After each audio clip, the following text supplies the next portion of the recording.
कि जब से कानपुर कमिश्नरी बनी है तब से धारा 107/116 CRPC जो गिरफ्तार होने के बाद 151 CRPC स्वयं हो जाती है का भारी दुरुपयोग हो रहा है। लेकिन कानपुर कमिश्नरेट पुलिस मनमानी कर रही है और निर्दोष लोगों को 1 दिन 2 दिन 4 दिन 1 हफ्ते अपने ढंग से जेल में निरुद्ध रखती है और छोड़ती है। आज कानपुर बार एसोसिएशन के सभी पदाधिकारीगण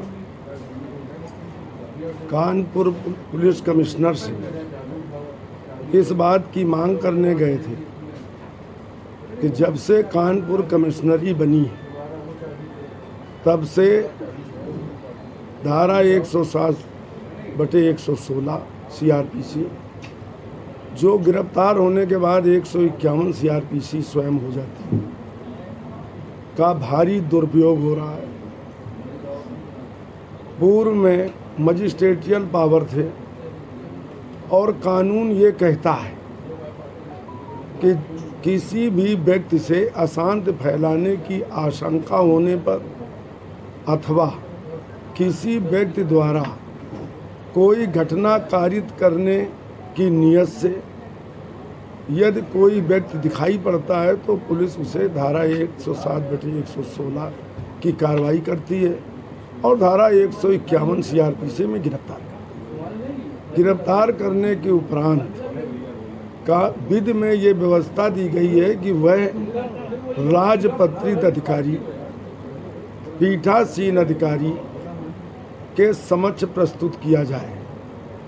उसके प्रस्तुत होने के तत्काल बाद गिरफ्तार व्यक्ति यदि पीठासीन अधिकारी को ये विश्वास दिलाता है और उससे ये कमिटमेंट्स करता है कि साहब ना हम अशांति फैलाएंगे ना ही हम कोई अपराध कारित करेंगे, तो उस व्यक्ति को पीठासीन अधिकारी निजी मुचालके पर रिहा कर दे। यदि निजी मुचालके से संतुष्ट नहीं है तो पीठासीन अधिकारी उससे 2 जमानत मांग सकता है। वो जमानत दाखिल करने का उसे 1 या 2 दिन का समय देना चाहिए। कतई किसी भी दशा में जेल भेजना न्याय की मंशा नहीं है, कानून की मंशा नहीं है।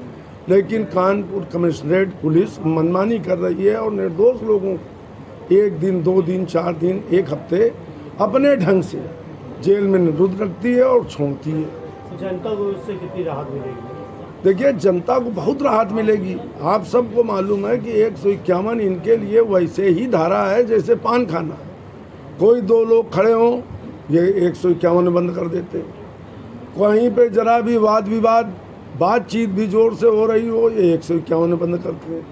तो पूरे कानपुर के निर्दोष लोग जो 151 की गिरफ्त में आ जाते हैं, प्रत्येक थाने में रोज 2-2 4-4 चालान आते हैं, उन सभी को इससे लाभ मिलेगा और कानपुर बार एसोसिएशन जनता हित में आगे भी काम करती रहेगी, पीछे भी। देखिए, अधिवक्ता संघ आज हम लोग के समक्ष आकर के कुछ विषयों को रखा है। उनका ये था कि 151 में लोगों का चालान न किया जाए, लोगों को जेल न भेजा जाए और इसके लिए उन्होंने सर्वोच्च न्यायालय के कुछ निर्णय भी दिए और पुरानी परिपाटी का भी हवाला दिया। हमने उनके इस लीगल प्रोस्पेक्ट्स को और एस्पेक्ट्स को कवर करते हुए हमने इसे विवेचना और समीक्षा के लिए रखा है।